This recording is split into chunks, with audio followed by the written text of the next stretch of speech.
하루 종일 컴퓨터 앞에 앉아 있던 직장인, 매일 집안일을 하던 주부, 그리고 평소 골프나 헬스 같은 운동을 즐기던 중년 남성, 모두 어깨 통증이 심해서 팔을 들어 올리기가 힘들고 밤에 제대로 잠도 잘 수 없다는 이유로 내원했는데요. 이분들의 공통적으로 앓고 있는 질환, 바로 회전근개 파열입니다. 회전근개 파열은 치료가 지연되면 치료가 어려워지기도 하고 후에 후유증이 남을 수도 있는데요. 오십견과 구분이 쉽지 않아 치료 시기를 놓치는 경우가 많습니다. 안녕하세요. 정형외과 전문의 문상영 원장입니다. 오십견은 어깨 관절을 둘러싸고 있는 관절막에 염증이 생기면서 주변과 늘러붙어 점진적인 통증과 운동 제한을 유발시키는 질환입니다. 통증의 양상이 비슷해서 둘을 비교하기가 쉽지는 않습니다. 하지만 오십견은 움직이려고 해도 특정 각도 이상은 움직일 수가 없는 반면에 회전근개 파열에서는 힘이 안 들어가거나 아파서 잘 안 움직여지지만 다른 사람이 팔을 잡고 움직여주면 잘 움직이는 특징이 있습니다. 회전근개는 어깨 관절을 감싸고 있는 4개의 근육을 말합니다. 이 근육들은 어깨 관절을 움직임과 동시에 안정성을 유지하는 역할을 하는데요. 여러 원인에 의해 힘줄이 손상되면 어깨의 움직임과 안정성에 문제가 생기게 됩니다.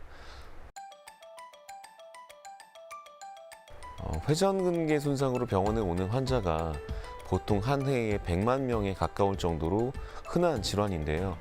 환자 수가 점차 증가하고 있습니다.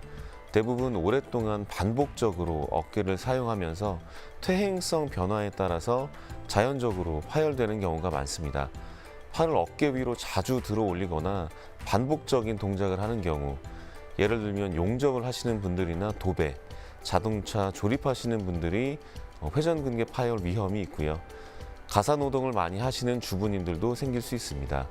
하지만 젊은 사람도 어깨를 세게 부딪히거나 확 제껴지는 등 충격이 가면 파열될 수 있습니다.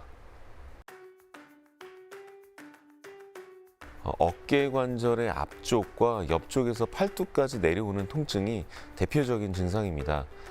통증은 낮보다는 밤에, 서 있을 때보다는 누워 있을 때 더 심해지는 특징이 있습니다.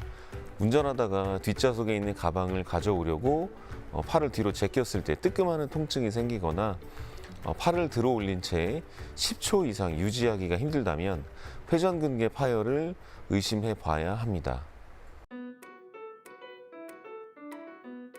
회전근개 파열의 중요한 이유 중에 하나가 파열된 힘줄은 다시 붙거나 회복이 되지 않는다는 것입니다. 한번 파열된 힘줄은 시간이 지남에 따라서 파열된 범위가 점점 넓어지고 남아있는 힘줄도 두께가 점점 얇아져서 어깨 기능에 현저한 저하를 가져오게 됩니다. 최후에는 어깨 관절염이 발생해서 인공관절을 해야 하는 경우도 생길 수 있습니다. 회전근개 파열인 경우에는 대부분 수술적인 치료를 하게 됩니다. 어깨 충돌 증후군이 일단 회전근개 파열로 넘어오게 된다면 보존적인 치료로 호전되는 경우가 많지 않습니다. 파열된 정도에 따라서 염증을 제거하고 힘줄을 누르고 있는 뼈를 깎아내는 수술을 하거나 힘줄을 봉합하는 수술을 하게 됩니다.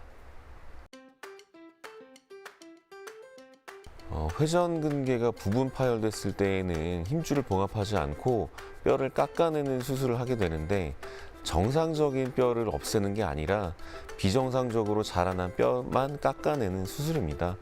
수술 시간도 10분 정도밖에 걸리지 않는 간단한 수술이어서 재활 기간이 오래 걸리거나 후유증이 크게 생기는 경우는 거의 없습니다. 안타깝게도 회전근개 파열은 수술 후에도 재파열되는 경우가 많은 질환입니다. 실제로 10명 중 2명은 수술 후 1년 내에 재수술을 받을 정도로 재파열 확률이 아주 높습니다. 파열된 크기가 작을 때 파열 초기에 수술을 하거나 수술 이후 철저한 재활 과정을 거쳐야 재발 확률을 조금이라도 줄일 수가 있겠습니다.